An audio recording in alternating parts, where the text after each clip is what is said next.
Hello, hello, and welcome back to another episode of Taylor Watch. Happy Thursday, Yay! or perhaps Thursday. I don't even know what day of the week it is that this will be released. Seriously. But we are here to recap the past week and everything that's been going on in the Taylor Swift universe. Gia, thank you guys for being patient. I am in Chicago doing my dozen duties. Yes. As the queen of the dozen. We've been having a fun week. We did the tournament. I don't know what episodes are out and what episodes aren't, so I don't want to like spoil anything accidentally because Jeff D. Lowe will come, lock me in my hotel room for the rest of the week. We have the live show Final Four Thursday night. I do believe it is streamed live on the Dozen YouTube channel, which will be super fun. And I've been out here. I'm not in the tournament, but I've been out here doing the post-game interviews with the winners, which has been a lot of fun and kind of more fun than like being in the tournament. So I'm like thrilled to be doing it. And, it's the pressure's way less off. pressure, I feel like. Yep. Yeah. And I get to do, it's my post-game show is like sponsored by DraftKings. So I get to be like a draft queen and like do a little, which by the way, available in all 50 states now, which is crazy. Oh, I'll get into that a little bit later maybe. But yes, so we've been having a lot of fun out here in Chicago doing all that. I'm also out here doing a Bumble event that will have passed by the time you guys hear this, but it's Wednesday night. And I have to send it to you, the like deck that they had me make, because this time around, Bumble is having a few of us pitch other people. It's called Be Pitched. And they're having us like pitch people in front of a room of people with like, a PowerPoint presentation or whatever. And my job is to pitch Connor Griffin to the masses. And so I made him a PowerPoint. And honestly, it's hilarious. Like I'm really excited about it. Wait, I need to see that. I wish I could like watch this go down in real time. I'm just so curious to what you have put for him because he's such a good guy. He's such a goofball, but he's also like, I hope that you reprimanded him for his Taylor comments. I don't know if I saw. What did he say? Did you see? Oh my God. What did he say? He was on Mostly Sports saying that Taylor celebrating on the courtside was giving girls at a sleepover. Yeah. Oh, well. He was like, it was so cliche. Unfortunately for me, I've already submitted the PowerPoint for tonight, but I wish I could edit it and add that in and remove some of the nice things I said because I'm gonna have to bring it up on stage. I'm gonna have to be like, hey, excuse me, on the spot, care to explain your thoughts on Taylor Swift? Yeah, no, seriously. Well, how dare he? On the spot. I feel like he's, listen, we know he's an Olivia Rodrigo girl. He loves Sabrina. He loves Tate McRae, la, la, la, la, la. But I don't really hear him singing Taylor's praises very often. And I feel like that needs to change. That may be a red flag. So again, I'll have to bring that up at the Bumble event. But otherwise, the PowerPoint that I made is really funny. Like, I added a bunch of his photos and I added a picture of him and Rochelle Ryan and wrote like, had the opportunity to have sex with a porn star and didn't. Like that is a good thing to add. I feel like girls will definitely like that. Yes. I put like that he dyed his eyebrows and had a really big blow up, like, stuff like that. So that's funny. Oh my God. Yeah, it should be good. And then Roan created a PowerPoint presentation to pitch Tommy. So that's the Barstool representation for the night. So we'll see how that goes. But yeah, so we're busy out in Chicago. So we had to do just one episode this week. So thank you guys for tuning in. And as far as voicemails go and stuff, we'll save that for next week's episode. And so you guys have more time to digest all of this and get your thoughts in. But of course, we're starting off the episode as we always do, where we just kind of go back in time chronologically, and it brings us back to the last conversation we had where we weren't sure whether or not Taylor Swift was going to go to the Knicks game. And surprise, she did. She did go. Woo! I was so hyped. Yeah, go Knicks. Yeah. Yay, they won. Huge championship. I mean, that was like literally the most, I don't know, like wholesome, just the win, like the championship in general. Like obviously we'll get into the Taylor stuff, but like it truly, like, it's so hard not to root for this team. Like all the players have such great backstories and like they're all just so lovable. I was so happy for all of them. I'm still like relishing in the glow of the championship, like watching all like so many different edits on TikTok, everyone on the streets, there's all still wearing their merch. Like it's so great. I've got like my Knicks hat and the sweater, and it's like I'm just really, it's like, we get it, bitch. Yeah. We're actually kind of Knicks right now. Like, you're wearing the blue and I'm wearing the orange. So Totally. wow. But yes, longtime Knicks fan Taylor Swift was also courtside during game 5, or no, game 4. Sorry. Game 4, and the second game they played at Madison Square Garden. And of course, if Taylor Swift shows up, it puts everything on another level. Not only was the game incredible, not only was the place rocking, but everybody had something to say with her being there. She showed up with the Haim sisters. She showed up and she sat courtside with Alana and Esty. Danielle was also there. She was just like I think in a booth with her friends or whatever. She didn't want to sit courtside. Yeah, she must have been like with some other people or something, because because she was also wearing a matching shirt, and I saw that she came down onto the court after the game. Yes, so she probably was just with other friends, but they wore, as she does with the sisters, whenever they're all together, they wear matching outfits. And Alana had made t-shirts with like her cricket, her like, I don't know if you guys know what I'm sure everybody knows what a cricket is at this point. Yeah. Like, instead, like basically iron on letters or whatever. And so they were doing very funny puns on the Knicks name. So Taylor Swift was wearing a Stevie Nicks. Yeah. Who was wearing somebody was wearing Nicole Kidman. I think that was Esty. And then I don't remember what Ilana was wearing. Danielle was wearing Jack Nicholson, maybe. Yeah. There were a lot of funny. I think Danielle was wearing Nicolas Cage. Yeah. Esty was Nicole Kidman, and then what the fuck was Alana? I have to find it. It's gonna annoy me. See, yeah, go look, because it was very, very funny. And so obviously they were wearing blue shirts, orange writing, very fun, and they were just, what was it? Nickelback. Yeah. Just a really fun, like cute thing that they did all together to like show up to the game.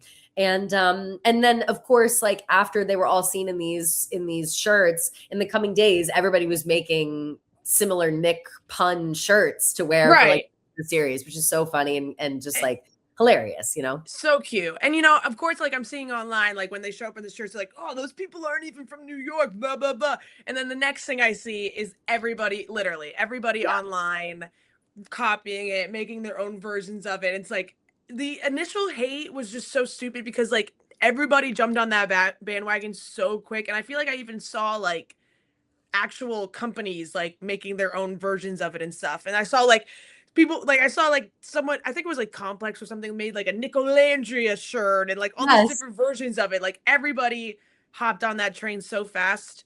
So it just shows like, she could literally just wear a freaking shirt from Michael's and everybody's going to want to recreate it. Exactly. And it kind of leads us into the next part of the conversation, where like if Taylor Swift shows up in an event, the discourse is going to be, as thick as can possibly be. And we discussed this when Taylor went to the Cavs game with Travis, when the Cavs lost to the Knicks. And we were like, oh, Travis is obviously a Cleveland Cavaliers fan. So he was going to sit courtside. I know from my friend who works from the Cavs that they were invited. And obviously they said yes. They sat courtside. Good for the brand. Good for them. They got all that media coverage. Remember we talked about like how much, if you were to have paid them to do that, the amount of money would have been like. Yeah. So, but we have to remember that when Taylor went to that, she was just wearing like a neutral outfit, all black, no Cavs colors and no Knicks colors either. Just being respectful, showing up and rooting for the team that her fiance is rooting for. Yeah.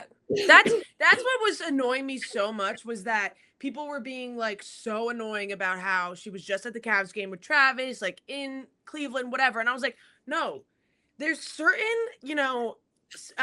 standards to have when you go to your boyfriend or your fiance's team's game in their hometown. Like obviously you're sitting courtside. Obviously they're not going to want someone on the opposing team who's rooting for the opposing team to be on the court. That's a bad look. Like MSG's the same way. All these places are the same way.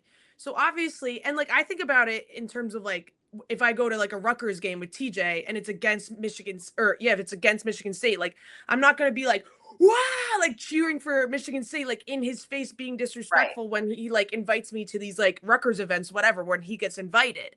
So it's like, you just have basic respect for your partner. Like, you don't want to cheer in their face. You don't want to like disrespect the Cleveland organization for inviting you there. So obviously she's going to be neutral. And like, even at the, like, there was really funny videos at the end, like when the Cavs were losing, like she kind of like just gave him like a little smirk and was like, "Are you okay?" Like kind of like patting him, like not rubbing it in his face, but like, being like, "Ooh, like we won."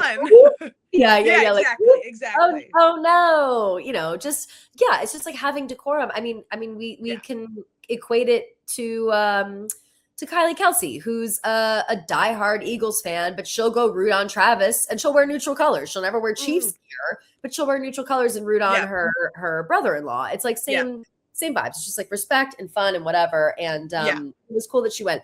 But it's of course very annoying that people were like, she's a fair weather fan, whatever. Don't make us bring up so what? No, totally. Like she's she's been to multiple Knicks games. She sat courtside before. She did that whole thing with Amari Stoudemire. Amari Stoudemire literally was saying that she's a Knicks fan. Like, I don't know who else do we listen to besides like the face of the Knicks for a very long time. Yeah. So it's just so frustrating. And even if she was a bandwagon fan, jumping on the bandwagon, whatever, who gives a motherfuck? Like, so many people, including myself, have jumped on the Knicks bandwagon. Like, it makes it more fun, and you want Taylor Swift on your side. Like, people don't realize that you need the Tay Voodoo on your side. Like, we needed her there to disrupt everything that went on with Trump beforehand. Absolutely. And I feel like that's also a piece of this that people aren't thinking about. Like, there's a few factors. One, obviously, we know that she's been a Knicks fan. She's been to Knicks games, like whatever. Two, New York City is her city. Like, she's from Pennsylvania. Yeah, she lived in Nashville. New York City is her fucking city. And if you don't believe that, go listen to the title track of 1989 or the number one track on 1989. That song played in taxi cabs in New York for years. She is allowed to root for the Knicks. Like, you're out of your mind if you think otherwise. And if you don't think that she's like an accurate representation of New York City, like she's made it so clear. Like, how many times does she mention New York in her music? Like, New York is an important part of her life. And so this also translates. So she's there, she's having fun. That's one part of it. Second part of it is that she's there in the beginning of the game. The Knicks are down. Things aren't going great, whatever. She goes at halftime. Hold on. Sorry, I'm also sick as a fucking dog, everybody, in case you're curious. I have to blow my nose. It happens. Yeah. Like I was saying, the Knicks are down after the first half. We're like worried about, oh no, we can't lose a second game in a row at home. This is tough. We have to win at least one at MSG. Trump had his like bad stank all over the court from the night before. And then Taylor goes out at halftime, and she, like, there was a video of somebody asking her, like, oh, Taylor, blah, blah, blah. Are you enjoying the game, whatever? And she goes, yup. And we got to bring the energy. And she said that. And then she got back on that court and she started bringing some good energy, standing up, dancing, and they started fucking winning. And then they won the game. Totally. Yeah. So why are we bitching? I truly don't understand. There was a moment where I want to say maybe it was Brunson or somebody scored a 3, and the 3 kind of started the momentum for them. Yes. But they were still down like 20 something. And she got up. Yeah, they were down 22 at that point. Oh. Yeah. Oh. When she was doing this. Yes, exactly. Yes. Wait, isn't that hilarious? Crazy. I know. Crazy. So like, you're still down a lot, but you have this big momentum 3. She gets up, she starts dancing. People are like, she has no idea what's going on. Like, she's dancing when they're down 22, blah, blah. It's like, no, she's bringing the motherfucking energy. She's keeping the crowd hyped up so that people don't lose the energy. It's all about the crowd energy too, especially when you're playing at home. So if anything, she started that momentum. You're welcome. Like, literally, you're welcome. Like, and that too is a part of this, like, what I've noticed while they're playing these games at MSG, the stage that they're on, the lights are so bright. They really are. Like, they're the brightest lights you could have, especially, the first time the Knicks have been in the finals in 53 years or 27 years or whatever the fuck, 53 years since they won anything. Like, there's just so much pressure on their shoulders. So for them to have lost game 3, they needed that energy. They needed a positive force no matter what it was. And they just so happened to get Taylor motherfucking Swift. And you cannot ask for better energy. And I saw somebody tweeting this. They were like, if you think Taylor Swift is going to lose anything, you're out of your fucking mind. Like, she's never lost a thing a day in her life. So you're crazy. Seriously. I think that's just what's so frustrating at the end of the day is like, and even with Connor Griffin, like making fun of the way that she's celebrating, like, Yeah. It's just she can't do anything without being criticized. Like if I was at that game and I watched the Knicks come back from that big of a deficit, one of the biggest deficits to come back from in NBA history, NBA playoff history, Yeah. I would be screaming, jumping, pushing.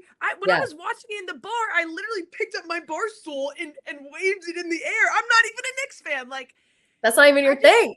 Exactly. Like, I just don't understand why people can't get it through their brains that it was an incredibly exciting place to be in. You're literally watching history with your own eyes, and they have to criticize her for being happy and being excited for it. It's so stupid to me. Like, everything she does has to be some sort of conversation, and it's just exhausting. Like, they would not have won if she was not there. I believe it. I truly believe that. Like I know that they worked their fucking asses off, and I know that they pulled it out the rest of the series. They ended up winning the entire thing, but like that was the moment where it all shifted. And no, they totally needed to win that game. They needed, Mm-hmm. And the words of Beyonce, you know you're that bitch when you cause all this conversation. So facts. That's just what it is. Yeah, and the lights are so bright at MSG, but they never blind Taylor Swift. And that's all. That's another, like, it's just welcome to fucking New York. Like, I just don't. People really must forget that she was like, New York was her entire thing for a decade. Like, what are we talking about? I don't know. And she has like you said, she has so many New York references in her songs. But I mean, I just at the end of the day, I would say 2 albums worth. Like all of 1989, she references it a shit ton, including Welcome to New York, the song. But then so much of the Lover album too. Yeah, Lover album, Cornelia Street, You're the West Village, You Still Do It For Me, I'm New York City, and False God. Like, there's so many there's so many different Elizabeth Taylor, Be My NY When Hollywood Hates Me. It's just like New York is it is so clear to us, and I hope now it's clear to other people that like she is a New York City girl. Like she's a motherfucking city girl, just like we are. Yeah, and I'm happy that she is. But yes, also while she was there, she was standing next to Mariska Hargitay, of course, and all these girlies. By the way, they were all drunk. It seems like just drunk as shit. Mariska is so like she's so impassioned by the Knicks. Like I've never seen someone so like. What was the hilarious tweet that I sent you that was like? She celebrated her bob, like she celebrated her bob off, like because her hair was like so all over the place after. Yeah, I mean they were having like either like double tequila sodas or double vodka sodas, and those something. Oh, yeah, and those MSG vodka sodas, they get you crunk. Okay, so I would have been literally like flailing my arms the same way after one. I said in our group chat, I was like, 1 double vodka soda for MSG, and I'm putting on a Knicks jersey and trying to get into the game. 100%, and that's literally what Mariska was doing. So like, even made even better by the fact that she had told the story about how because Mariska's doing, she took over the play that Daniel Radcliffe was doing. I can't think of the name right now, at Broadway, and. I can't think of the name right now, but she took over the play and she did a double show header that day. The show ended at 8:30. She came out, said, I got to go, and then ran to MSG from the theater 10 blocks or 15 blocks, whatever it is, to make it in time for tip off at 8:40. Literally like Olivia Benson running in the street. Like it's so funny to think about it. And then there's that video, obviously, of Taylor like hugging her. And Mariska just going crazy. And it looks like Taylor's like flopping her around. But it's all Mariska. Like it's all Mariska just throwing her body around, celebrating. And I just think that's so, and of course, obviously we know that Taylor and Mariska have they've been friends for years. She's in the Bad Blood music video. Taylor's named her cat Olivia Benson. Like, they're friends. So great to see them together. She also was wearing a cricketed Stevie Nicks tee. Yeah, I loved how they included her in it. It's so sweet. Yes. It seems like they just made a shit ton because later on in the night, after the game was over, they partied at Zero Bond, and Somber walked out wearing one of those shirts too. She has to make one for her son. For everybody. Did you see that Hailey Bieber was there? Yeah, I fucking saw, and I am so curious as to like how that all went. Wait, we didn't even discuss. How about Taylor and Kylie? Just I know. Light hug hello. Honestly, I was like, nature's healing. Like, it felt really nice to see that. No, I really love to see that. At first, I was like, "Is this AI? Like, I need to make sure that this is a Same. I thought it real was fake. I video." thought it was fake. Yeah. Yeah, it was totally just like very polite. "Oh my god, that was crazy, wasn't it? Yeah, girl." And then you just make your separate ways. I loved to see that. Like, I love to just see, like, that there's no beef, that they can like hang. And I never thought that Kylie or Kendall like were maybe involved in that whole thing, No. but it was nice to see because I was very curious what if they would interact at all, because they weren't that far apart from each other in terms of the seats. Like, I think Kylie and Timmy were like 10 seats down.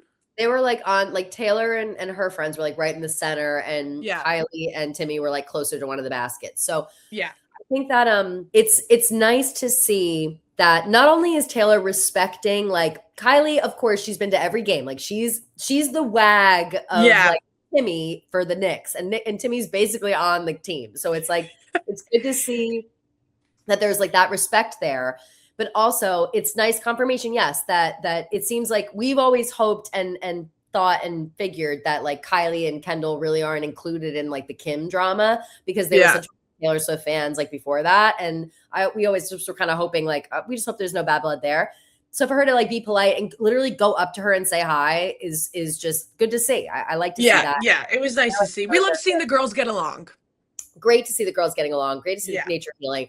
But yeah, the Hailey Bieber of it all, I'm not so sure. And then even more villains in the audience. You had Scooter Braun and Sydney Sweeney a couple rows behind her in like the suite area, of MSG right there, which was crazy. That was crazy. Like, I could not believe it. Was like, oh, he's right behind me, isn't he? Like, I could not believe that they literally had them directly behind.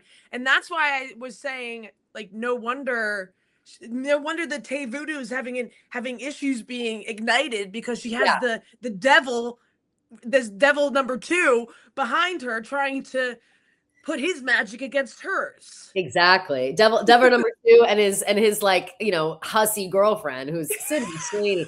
I just can't with that. Like the amount of times, like, I'm starting to think that their relationship is performative. Like the way that they keep tagging each other every 30 seconds. Oh my God. No, duh. It's like oh, we get it, you have a boyfriend. Like that's how you feel. No, totally. It's like, my boyfriend Scooter, my boyfriend Scooter. Literally. Like, literally every single thing is about Scooter. Like, we get it, you're dating the devil reincarnate. Like, you should not be bragging about it. And I guess like some headline came out, maybe it was like TMZ or something, being like, oh, like Scooter Braun and Sydney Sweeney like couldn't get courtside seats. And of course, like Scooter Braun like posted on his story like, Sid's like, I wanted to, like, Sid and I wanted to sit together, so like we got these seats, like these were like blah blah blah seats. Like, do you read every single thing written about you? Like, how embarrassing that you're like responding to a TMZ article that you couldn't sit courtside. Like, that's how much you care about like your public perception.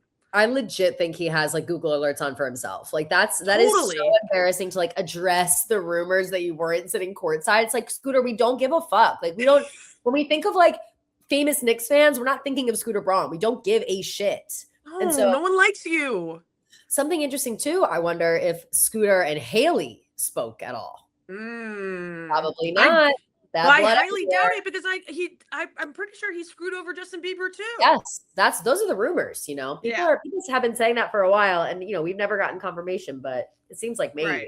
Who knows? Right. Yeah, because and also Hailey was in a box. Yes. With like Jake Shane and Tate McRae. I think that's also where like Danielle was. Like, I think there was like a bunch of just like a bunch of celebs in like a box. I don't know. Probably. But yeah, so a lot of people up there. And no one's giving Tate McRae shit. She's a fucking Canadian. Exactly. Right. Because God forbid anybody gives anybody shit but Taylor. It's just like, it's so typical. So typical. But don't worry, with the shirts, especially Nicole Kidman herself came out and said that she loved the shirts, wished that she was there partying with the girls. Of course.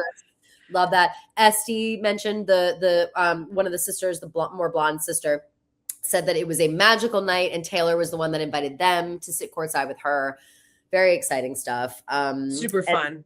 Taylor also was wearing her like black area jeans that I thought for like 2 seconds, I was like, those are the same ones that she wore to the Super Bowl. And she just like took off the took off the bedazzles on the legs. Turns out they're a different pair, but they're very similar. So if you very similar, they're cut like in the same part, except they exactly don't have the bedazzle, and they have like a little chain instead.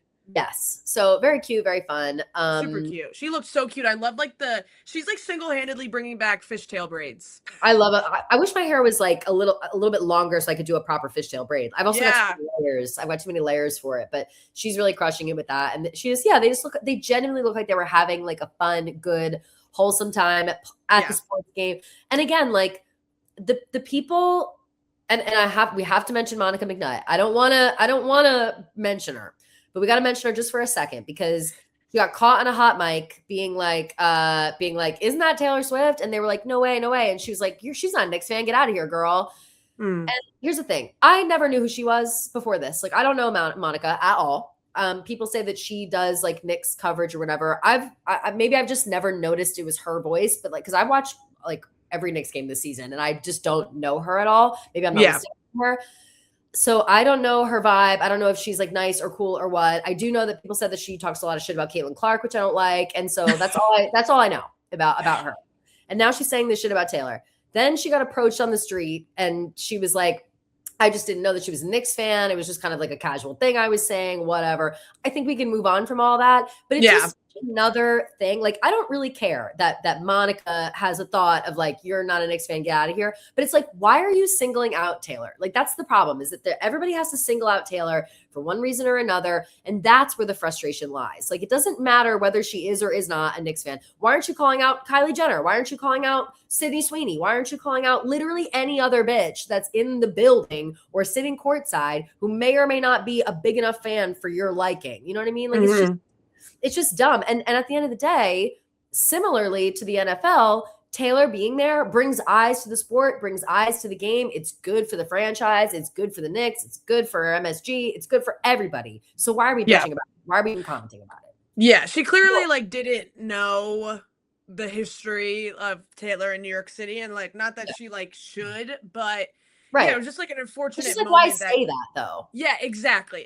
There was no need to say it, and I think she kind of like retracted it a little bit, but didn't fully. And then after the Knicks won, Jalen Brunson was like doing an interview with her, and he was like, I have a message to the Swifties, like, go easy on her, she's a great person, whatever. So I was like, listen, if Jalen is telling me to cut her some slack, I'll cut her some slack.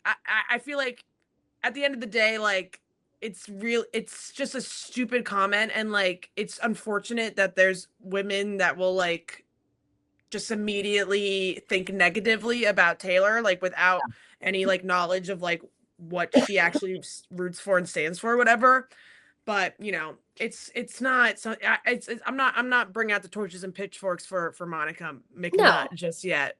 No. I'm fully rolling my eyes about it. Like, that's exactly. Rolling my eyes big time. Anyone that's asked me about it directly, I'm like, yeah, no, I'm not going to forget that she said that. And I'm also just going to keep rolling my eyes because, again, like, right. You would think that someone who's been covering the Knicks, who's been supporting them throughout this series, would feel positively about one of the biggest stars in the world bringing eyeballs to the sport and seeing these very talented men play this game. And if our king of New York, Jalen Brunson, says to go easy on her, sure, fine. But I still got my eye out for Selena. Yeah. You forgive. Exactly. The North remembers. Okay. Jalen. Yeah. 100%. The North remembers. And you know, we'll move on, but we won't forget, like you said. Exactly. We forgive, we forget, but we never let it go. Yep. And that's how it is. That's exactly how it is. But so yeah, they went out, partied at Zero Bond after for a while, went home, had a good time, and then went home and seems like longtime vocal Spurs fan Selena Gomez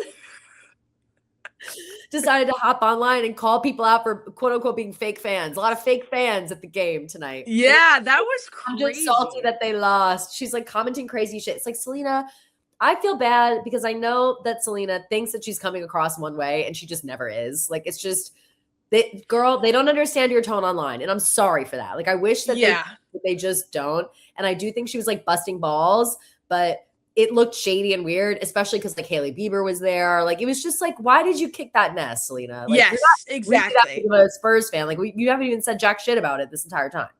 Right. And there's only so many people that as to who that would be about. Like, obviously, she's not talking about like, I mean, maybe Kylie has been to so many games, so like obviously she's not talking about Kylie. Not So Kylie. it's like, is she talking about Tate McRae? Like, clearly not. So it's like it's only really Hailey Bieber or Taylor that she's like shading, and it's like, is she shading her best friend? Like, it's hard. Exactly like you said, like the tone did not come across the way that I think she thought it would be. Like, I think she was just kind of busting balls, like being funny, like, you know, her bestie's rooting for the Knicks. So, you know, if I'm a Spurs fan, like you're going to talk some shit, like when stuff goes down. Sure. But yeah, I mean, like commenting like LOL on like a post about Taylor and like the Haim sisters, like no one's going to think that you're trying to be funny. Everyone's going to think that you're trying to throw shade. 100%. And it's like, I just feel she always does this. And then of course, I think I said in our group chat, I was like, countdown until she posts the, you guys, I'm always misunderstood online. And I think it was like 6 hours before she had to post a post like that. But all good there. I don't believe that Selena was shading Taylor for being at the game. No. I think maybe she was just a little salty that the Spurs lost. 100%. And also just like having fun online. Like, I don't know. I think that everyone needs to like view Selena's tone as a lot more sarcastic than they think, because she like is sarcastic and deadpan. Like that's kind of her personality. And she like, you know, and people just, I don't know what they expect of her. I think they just think that she's, you know, Alex from Wizards Waverly Place or something. Like they just like don't get that she's not being malicious. She's just joking around. Yeah. She's trying to, and nobody like lets her do that. So totally feeling bad for her about that, but otherwise, whatever. So Taylor went from a jam-packed night at the Knicks game straight to the Songwriters Hall of Fame Gala. Something we knew was coming. We had been very, very anxiously waiting to see who was going to induct her into the Hall of Fame, what kind of performances were going to go on, what she was going to wear, who was going to go with her. And so she brought her parents and her brother. Travis was there. He took a trip away from camp so we could be there for the night. And then also Donna, which was so sweet. Yeah, it was so sweet that everybody showed up. Austin, her parents, Ed, and Donna, and like Travis. Like I think it was like the mini camp ended like that day or something, so he got on a flight like right away. Like it's just so sweet. And somebody posted on Twitter like that poem.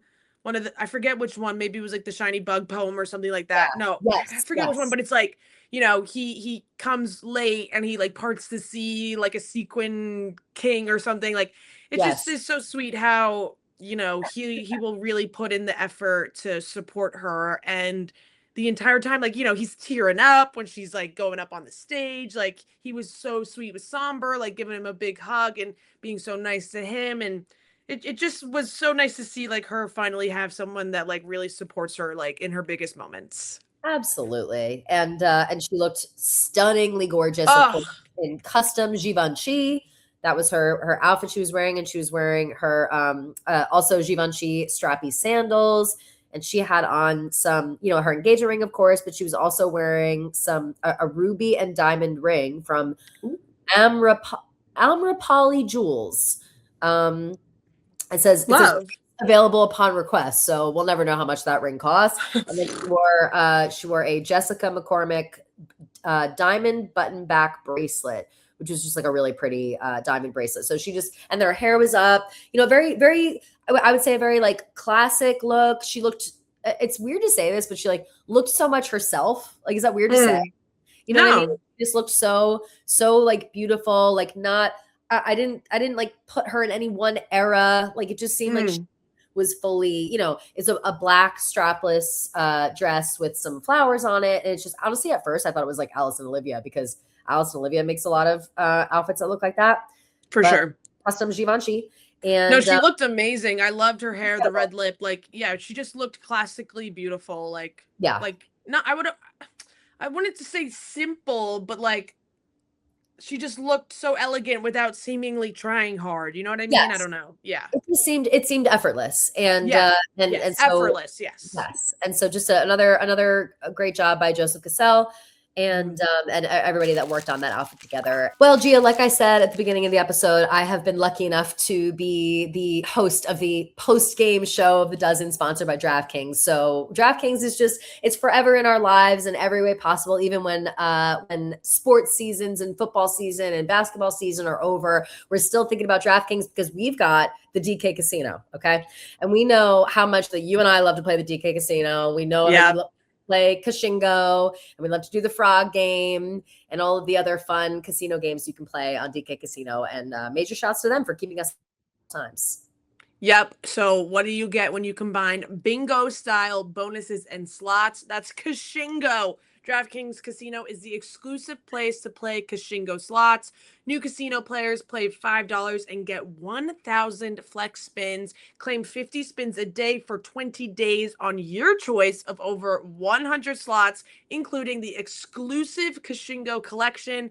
So download the DraftKings Casino app and sign up with code TaylorWatch to claim your flex spins and experience Kashingo, the feature you can't play anywhere else. The crown is yours in partnership with DraftKings Casino. And I think that the induction itself was it was obviously a long ceremony. It wasn't just Taylor Swift. There were other people. Oh my God, it was so long.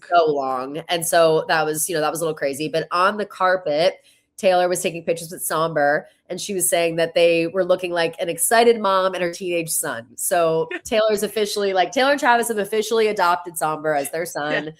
And we love to see that. We knew that, but we love to see it anyway. Yeah, super sweet. Somber, turns out, was the performer of a couple of Taylor songs. And in a wild turn of events, choice-wise, Somber sang Dear John and Cardigan. I was obsessed with, I was honestly obsessed with the Dear John choice. Like, obviously, whatever, the John Merritt of it all, it's just so stupid to me. That song is incredible. And, honestly, right now, obviously, if you're, a Swiftie, you love that song and you know how lyrically fabulous that song is. But I feel like it almost doesn't get enough hype when you're talking about Taylor's discography as a whole. Agreed. So it's kind of a nice reminder, no, she's been doing this since she was 20, 21, whatever, 19 even.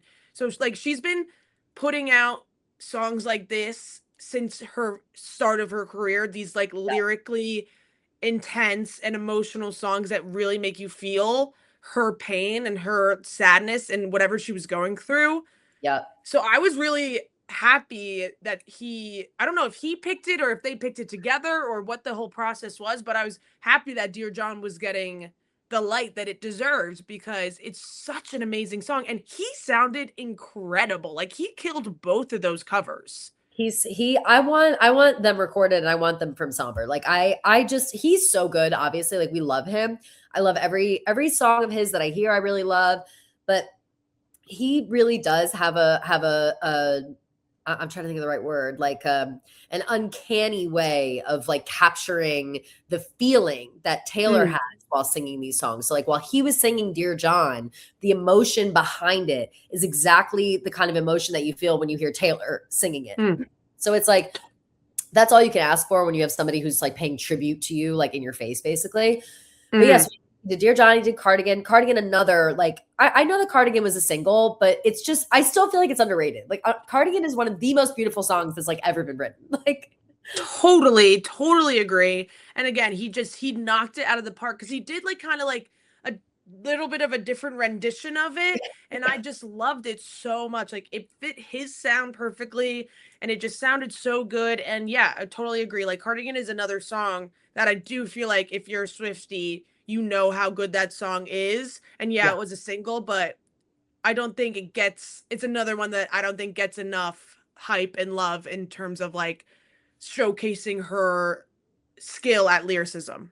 Absolutely. I mean, to this day, if I were to, one day we'll have to write out all of our favorite Taylor Swift lyrics, even though it'd be every lyric of every song. But your heartbeat on the high line once in 20 lifetimes is just such a I don't know. So many parts in Cardigan that are leaving a father, running like water. That's so good. It's too right. It's so poetic.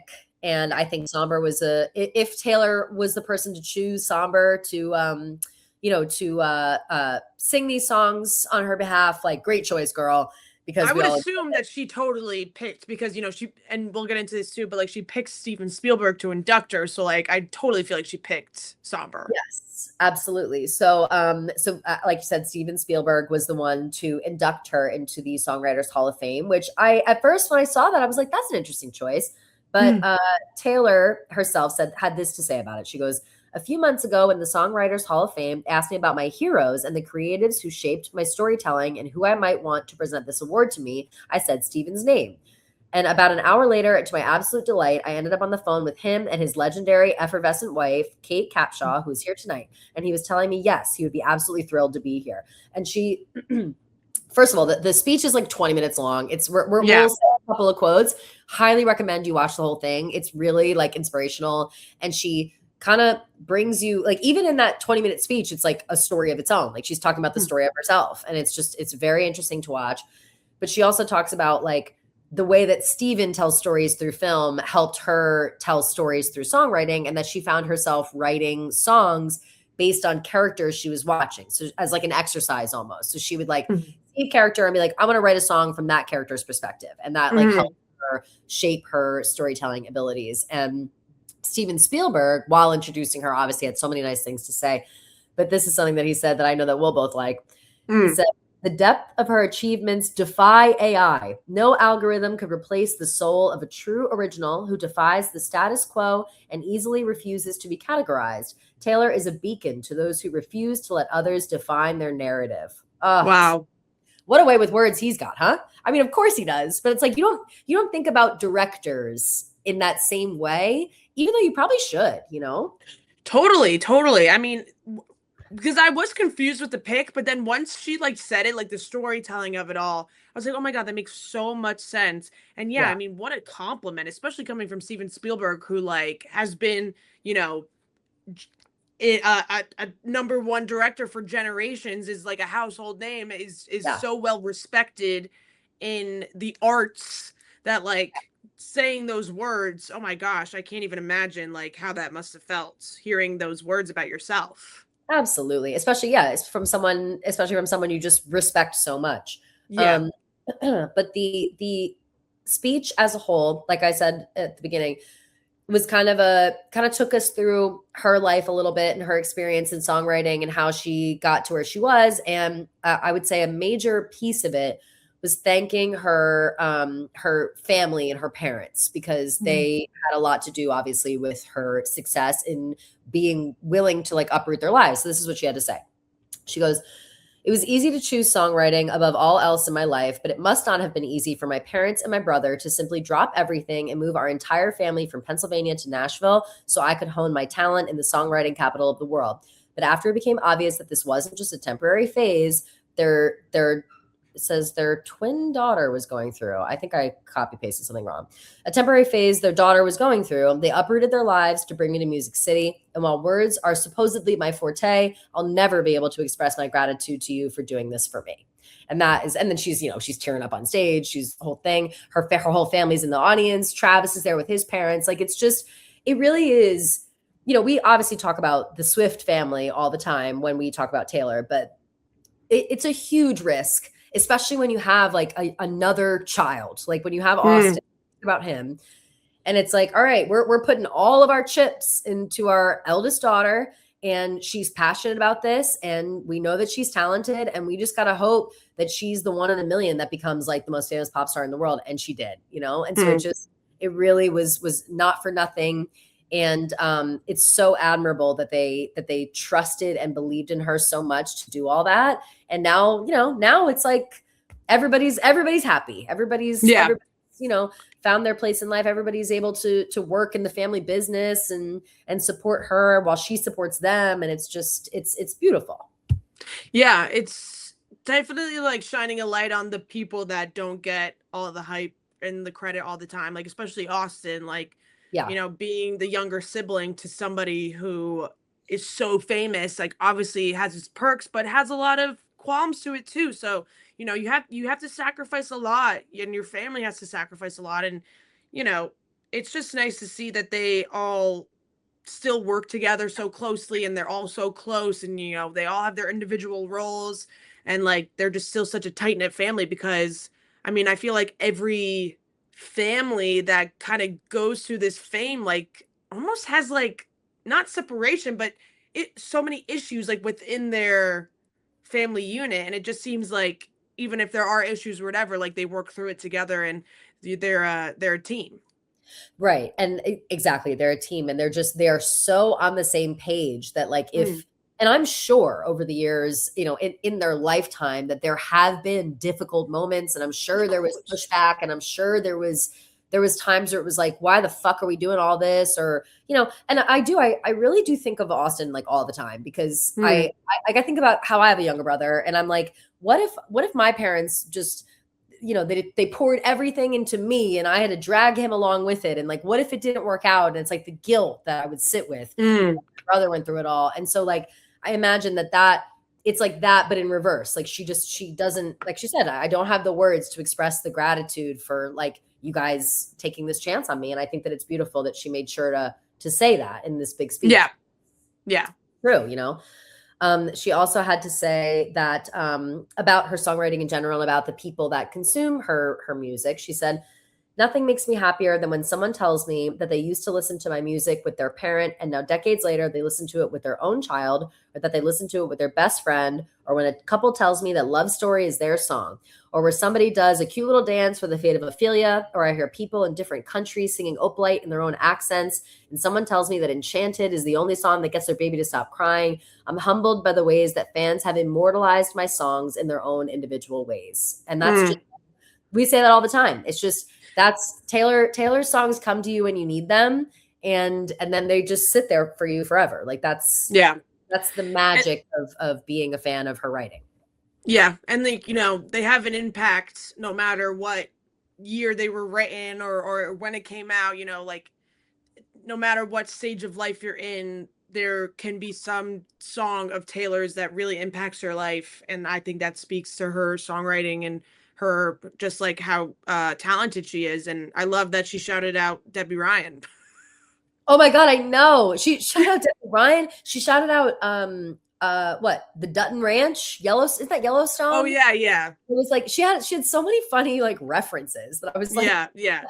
like she really is, she really is just like a girl living in a pop culture world. Like, not, she Totally. practices what she preaches. Like, she doesn't Like just I wonder if someone sent her that clip, or if she saw that clip of who is Debbie Ryan husband, the band? it's a Oh, fuck, I can't oh think my of him god. right now. I'll look him up. I'm Um still stressed out. it's is it 21 Pilots? Yes, yes, Yeah. yeah. 21 So I wonder if Pilots. she saw that clip, or if somebody sent it to her, but that's so crazy that like, you know, what a full circle moment to be like referenced in her Songwriters Hall of Fame speech. But I'm I sure. think that's Josh also Dunn, just right? Is it Josh yeah, Dunn married to? Yeah, Josh Dunn. yeah, And right, he yeah, just told that story like literally 2 weeks ago. He told that story on a carpet, and she has it in her speech. So yeah, that's how you know that she's writing up until the moment. yeah, yeah. What a difficult speech to give. I would think. Like, we were watching it again. It's a really long speech, 20-minute long speech. And she had like and I would love to see it from like the podium's perspective, because I think like politicians use them too, where it's like a clear glass thing that is right in front of you that like projects your speech up so you're able to read it. But then from the viewer, like the audience side, it's just like a clear glass. Like, I think it's so interesting. It looks so futuristic when I see it. Yeah, it almost made it look like she was doing it off the Like she had cuff. memorized it. Right. Yeah. Hold on. I got to blow my nose fully. Hold on. Sorry. Yeah. This is torture. I hate this. Okay. I'm sorry. No, it's okay. So yeah, so it's just interesting to see how that all works. And yeah, like, I could never memorize a 20-minute speech. Like, are you crazy? Oh my So, god, no way. I could barely even memorize my maid of honor speech, and that was like 5 minutes barely. oh my God, no. I didn't even attempt when I was doing a maid of honor speech. I was like, yeah, unfortunately, I'm gonna have to. Well, no, I think I did like kind of go off the cuff, but that I wish I had written more of it down. Yeah.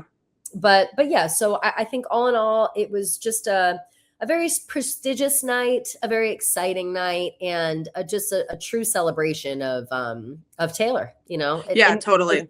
And Taylor and all the other songwriters who were inducted as well. Before the Songwriters Hall of Fame gala, though, there was a little pop-up, like a merch pop-up, the day of in New York, which was exciting, but neither of us were in town, which is a bummer. But Gia still reaping the benefits of it. Got a little package in the mail from the place with the cute one, a very cute sweatshirt that was a Fearless sweatshirt. So oh my God, like that knows you love Fearless. I know, like it might be like my most prized possession in terms of like Taylor merch. Like it is so cute. Yeah. So when they had like this whole setup at this store, it's called like the U Music Shop in New York. It's right at MSG. And basically it just has like a bunch of different vinyls and merch from artists signed under Universal. So when I went to go pick it up, it was like, you know, they had a bunch of stuff for Olivia Rodrigo's new album. They had some Lady Gaga merch, some Niall merch for his new album. So I was fully expecting, because I posted on my story, like, if anyone's going, like, can they get me that Fearless sweatshirt? And I'll Venmo you, whatever. And the U Music Shop Instagram swiped up and they were like, oh, we'll put some stuff on the side for you.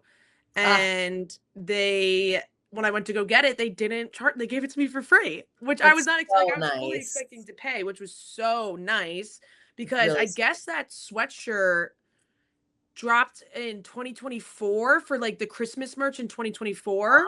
Oh. So it was on her store, but not for a very long time. So now it's like kind of like something that it's very hard to get your hands on. So I was so hyped to get it.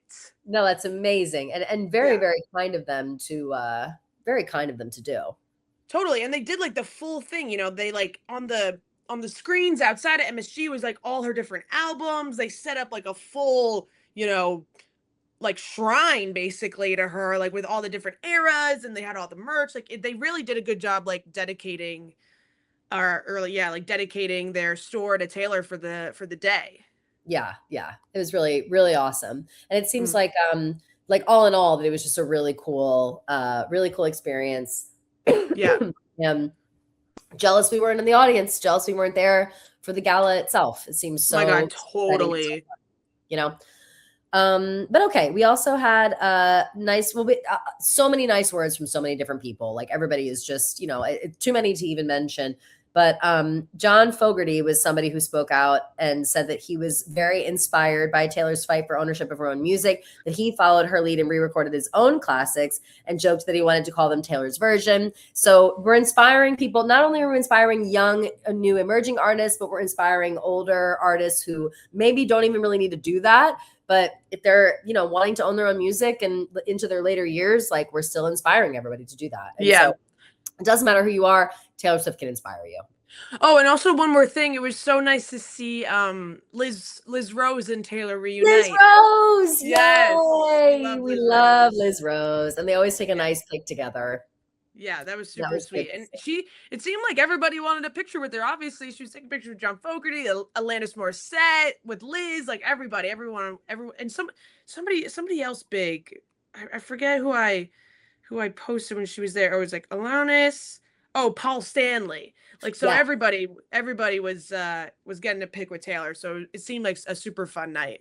Yeah, super jealous. But okay, now we had another. We'll get into more current stuff. I Knew It, I Knew You has become Taylor's number 3 most popular song, surpassing Cruel Summer. And the movie's crazy. Not even out. Yeah. That's crazy. Yeah. Crazy. And I can't even imagine Cruel like Summer is like Eras Tour. You know what I mean? Like it's crazy to have surpassed that without the movie not even coming out yet. Totally. And I wonder like how much more it'll bump up after the movie comes out. Because I feel like maybe, I mean, like, I don't know what rock you're hiding under if you're going to see the movie and don't know the song, but it is incredible. And it just shows like she wrote the song in a day and it's already blown up the way that it has. It's wild.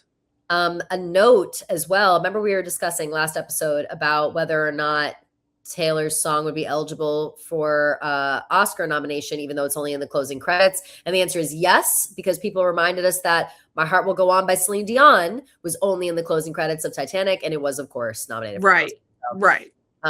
So yeah, so I no worries there. And it seems like we are fully on track for that Oscar nomination. And I mean, I can't imagine another animated movie coming out this year is going to have a song that packs a punch like that. So totally not. I have a hard time believing it. I mean, unless they do like a K-pop Demon Hunters 2 in the last second. But even so, I have a hard time believing that. Yeah.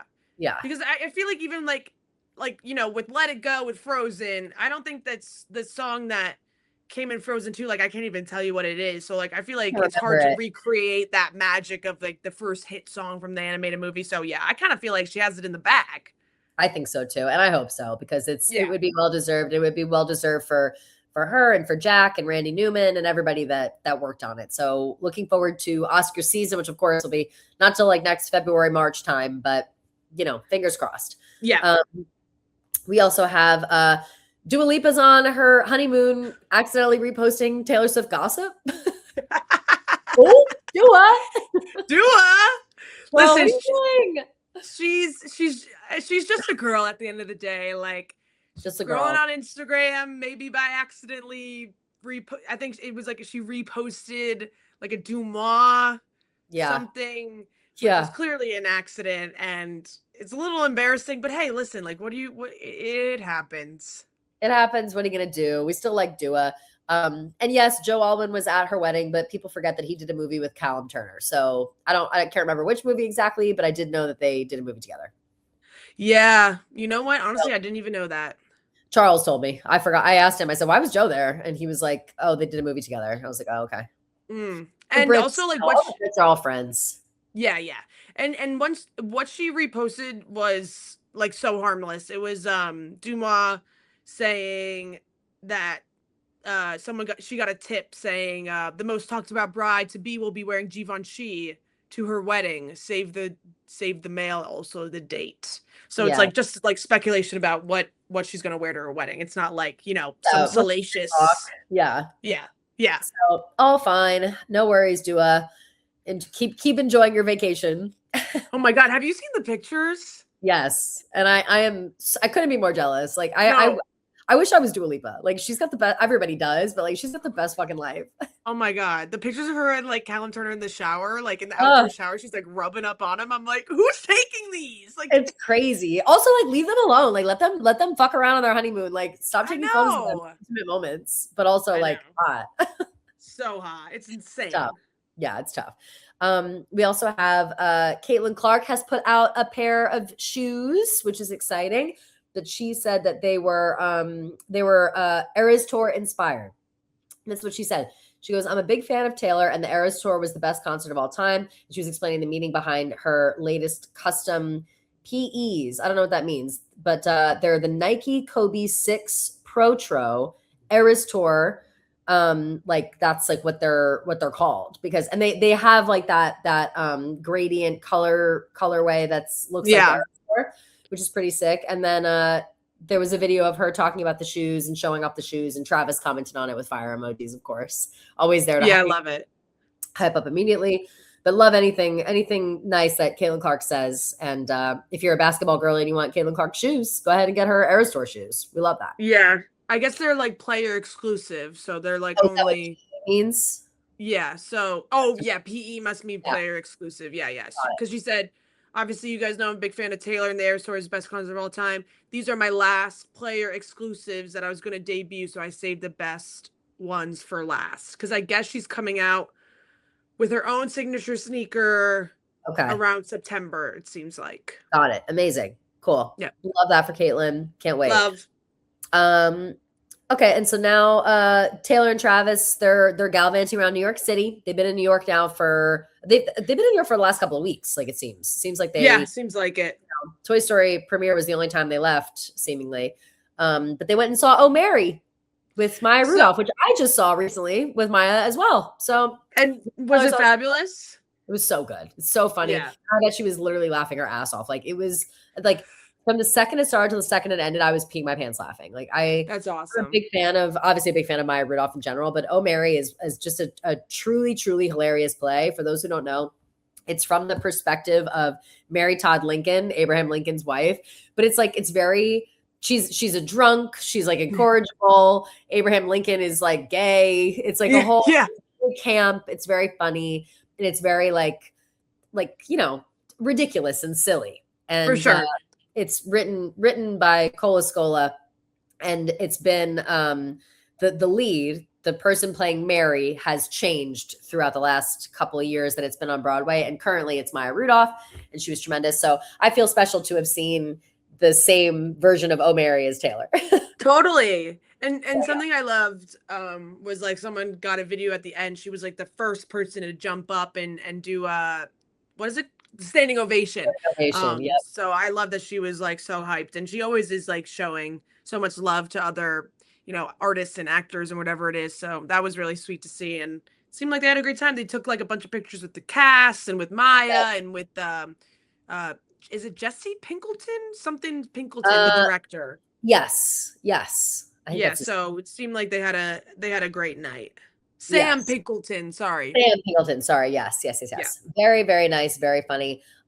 She was wearing a Ralph Lauren silk blend velvet maxi dress, some Aquazzara sandals, a Chloe bracelet, her engagement ring, her tea pendant, a moon goddess pendant, and some sort of 19th century antique opal diamond ring.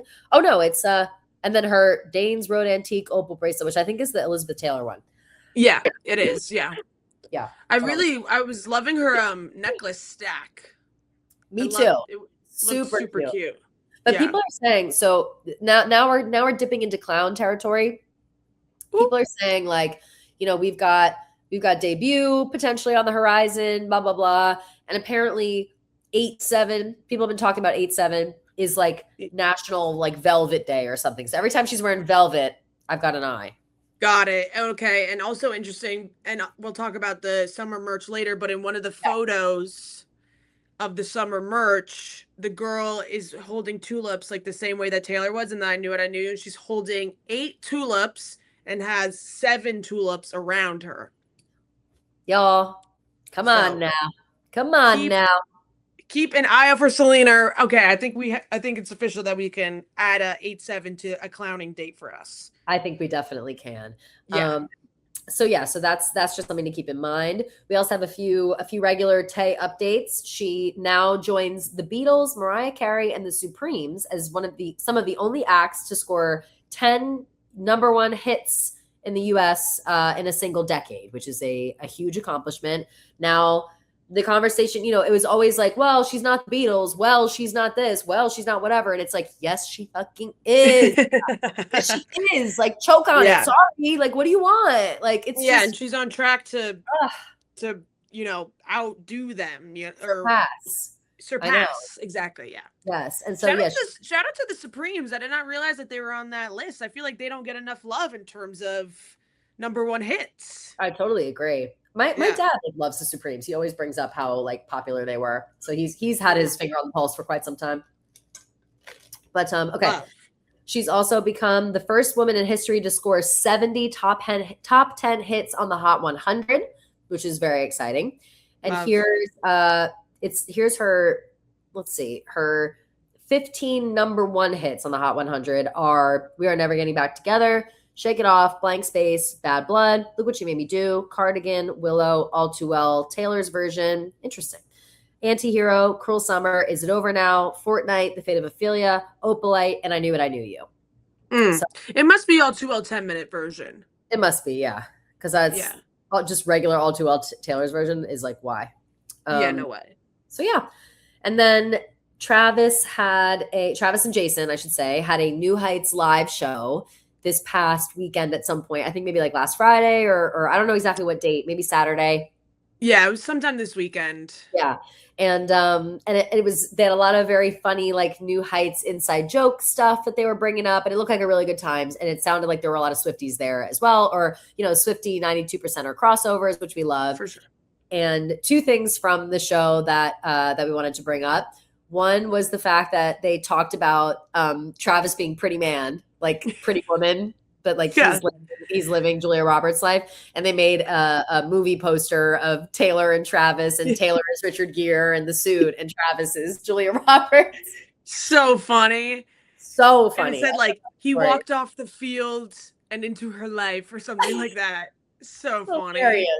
Hilarious.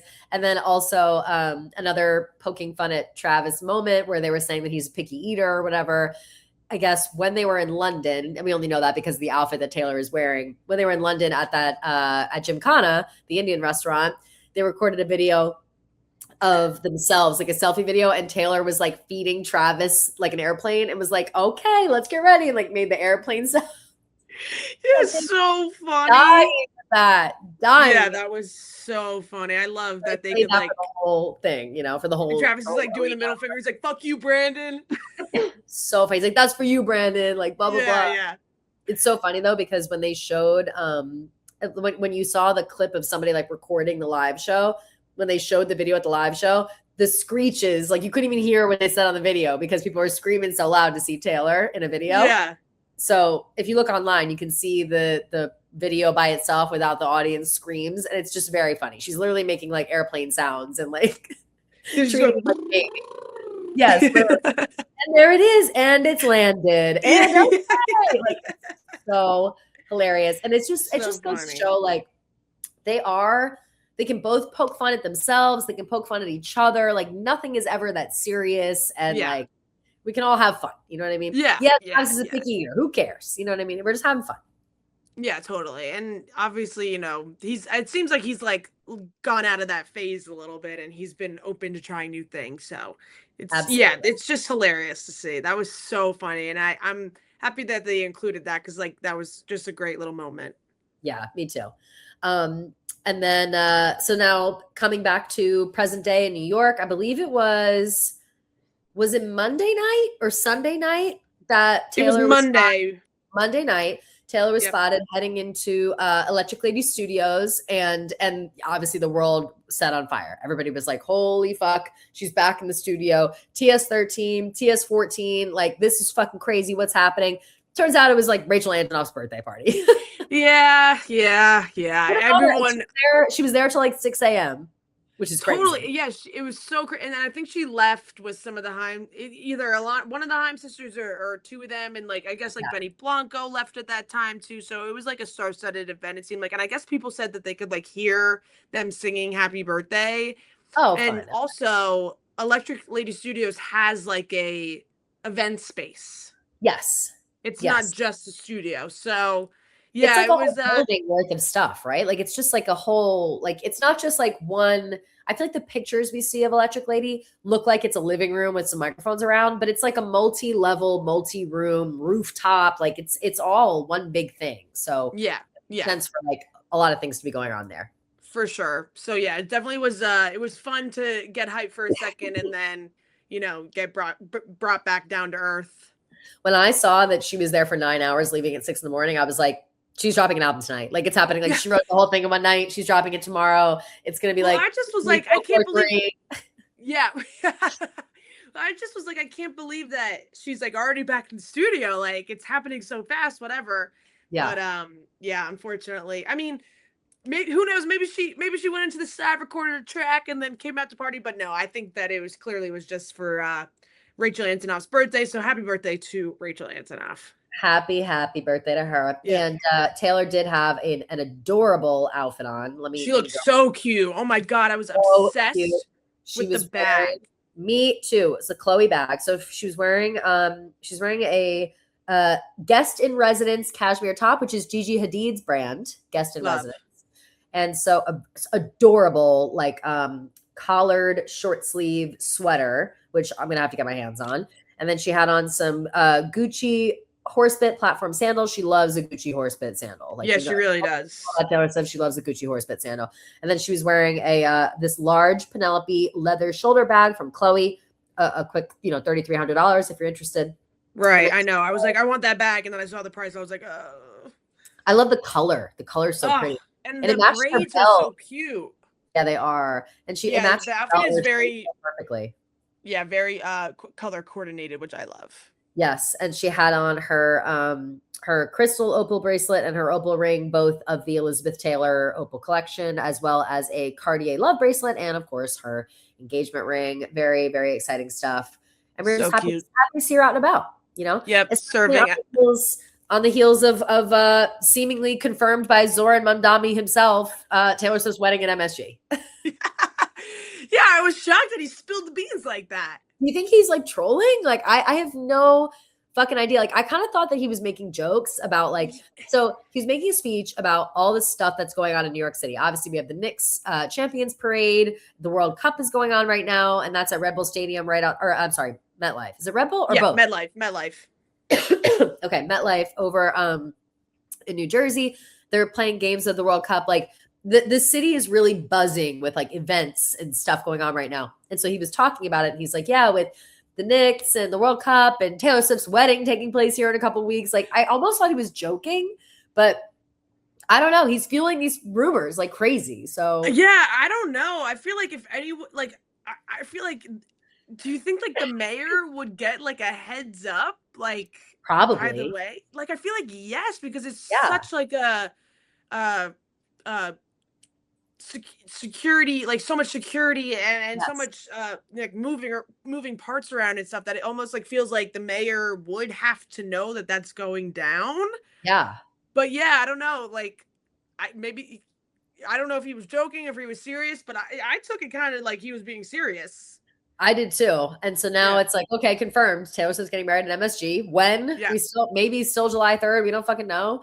So we'll just have to wait and see with that. But there were also other rumors that at some miscellaneous like secret warehouse in Pennsylvania, they're building a stage and practicing whatever, that there's going to be performances at this wedding and like a literal stage setup. I have no fucking idea. Like, everything, it just seems like they're throwing a lot of shit at the wall.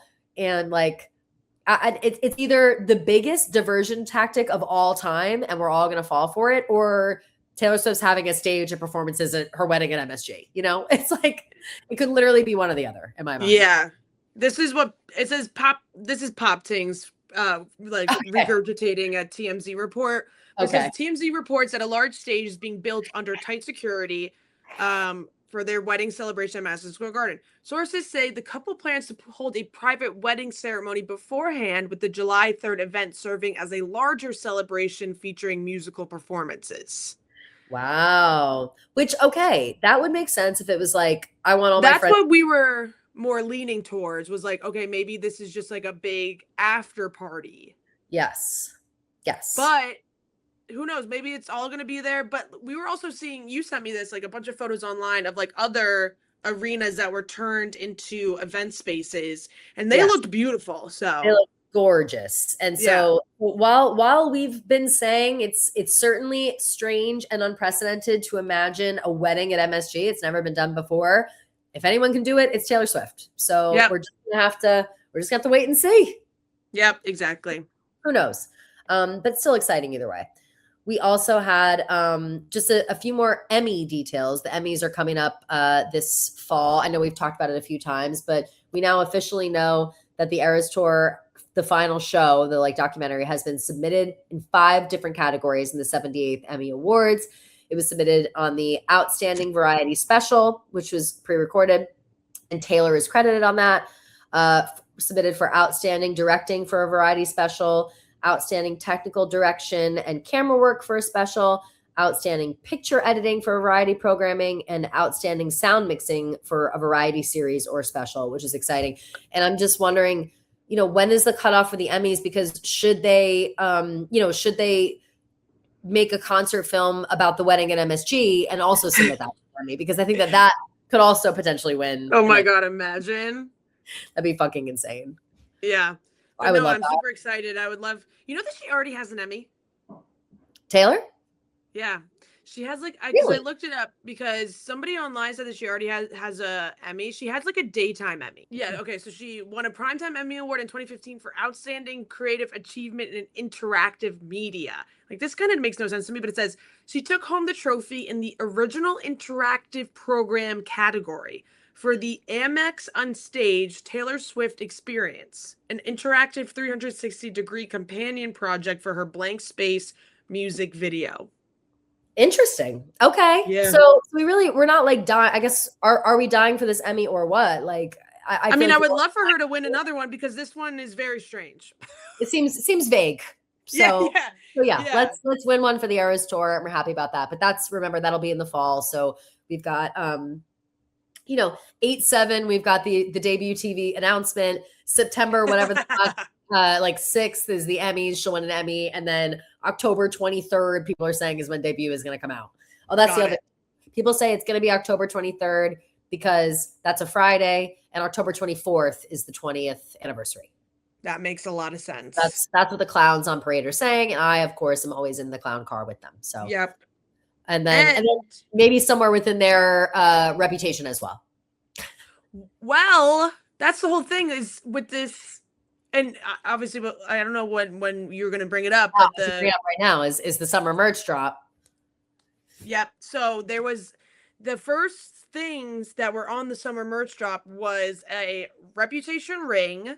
Yep. That had like debut colors. It's like a multicolor snake ring with like, but not with the rep colors. It's like with light blue, light green, pink, white. So, and then the next thing was debut album tank and skirt. Yep. That looks just like what Taylor, the little like light yellow with tiny roses on the dress that she's wearing in like debut pictures and imagery. Yeah, so it's like that iconic one of her, like in the back, in the front of the truck or in the back of the truck, like holding a little flower, like leaning up on it on the tire or whatever. Yeah. I mean, there isn't a doubt in my mind that debut TV is coming out this year. Like, of course it is. Like, it has to. It's just a matter of when. But the Reputation like sprinkles are certainly piquing my interest personally. And someone posted a photo. I don't know if this really was merch, but I would love people to let me know because I'm going to have to go on a hunt for it. But there was a teal colored shirt with like a snake in the back that's like embroidered in orange. And it just looks fucking sick. It's like a Reputation. Yeah.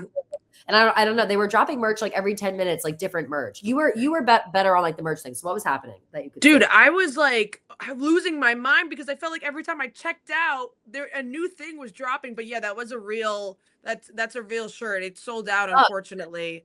But I didn't realize that it's crochet in the back. So like it shows like your skin in the back, which is so cool. Cute. Like I need it. I need that shirt. And I didn't even see it. It was like there and gone before I even knew.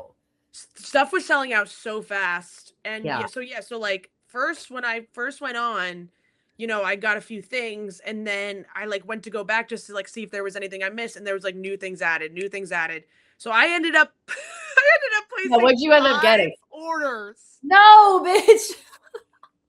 What did you all order? I only did the one order and then I was like, I'm out. This game is too much for me. And I was stuck doing dozen stuff. So I couldn't really like, I just was like, well, every time I checked out, I shouldn't have kept going back to see, but like, I just kept going back to see if it was refreshing or see if anything new was added. And there was so much new stuff. So I got the Speak Now Cherry Blossom clip.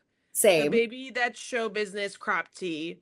The Striped Seagull 1989 crochet hat, because I thought that'd be really cute to wear on like the boat in Italy. Absolutely. So cute. And then I got the Secret Garden pants. Yep. And you got the full set, right?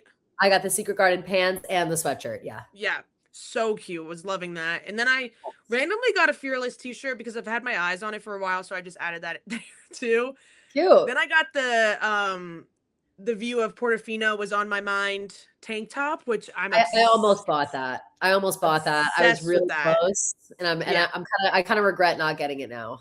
I can't wait to wear that. Like a lot of these, like you can just like wear as like, they don't come off as merch, which I love. Yeah. And then I got my Waves Meet Your Shore Ever and Evermore cropped t-shirts, and then I got the sweat set. I Was Midnight Rain, the blue and the zip up hoodie and blue shorts. That's so cute. I didn't even see that. See, like half the shit I didn't even see because it was just so. You really, if you're a diehard mercher, then you got it. But yeah, listen, it's in my blood. My sister and I are the same way. Like if there's merch, like we're getting it.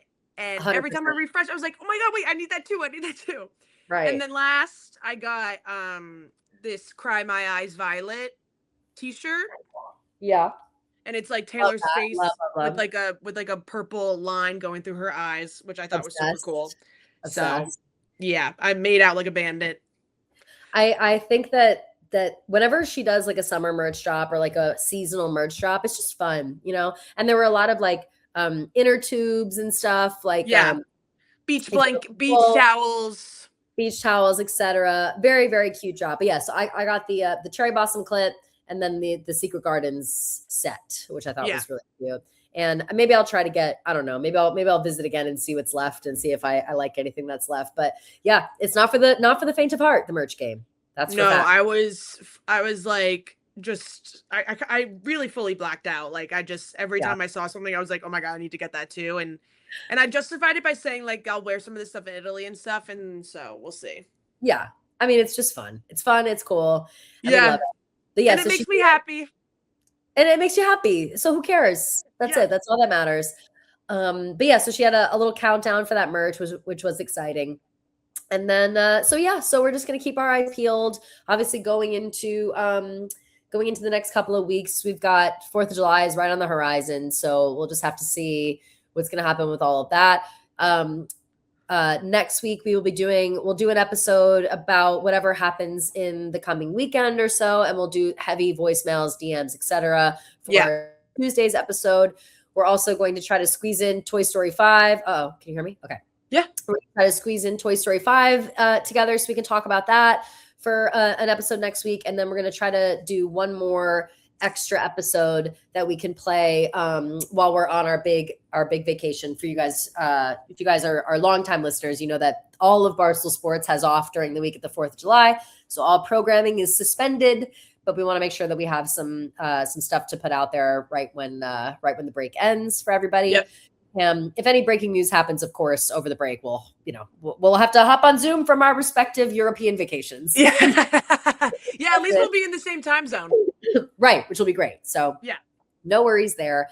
And I'm really looking forward to it. So if you want to call and leave a voicemail, I would say we should sing it, but we're, when we do Zoom, it's like a little bit of a lag. So we don't do the singing, but I only know the words I only know the number when I sing it. I can't think of the number. I know.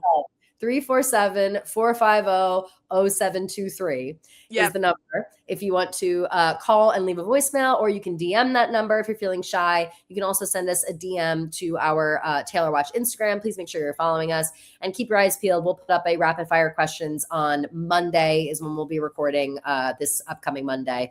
So any of your thoughts on the Songwriters Hall of Fame, hopefully people go see Toy Story 5 over the weekend. Any clowning thoughts for debut? We want to hear all the merch you guys got. Like any thoughts or feelings you have. You've got all weekend to get them out, and we can't wait to hear from everybody next week. And we will be back in the studio, and hopefully I won't have this cold anymore. Yes, for sure. A less disgusting episode of the pod. So thank you guys for bearing with me and for bearing with us in general. And we love you guys so much, and we'll see you next week. See you guys. Love you.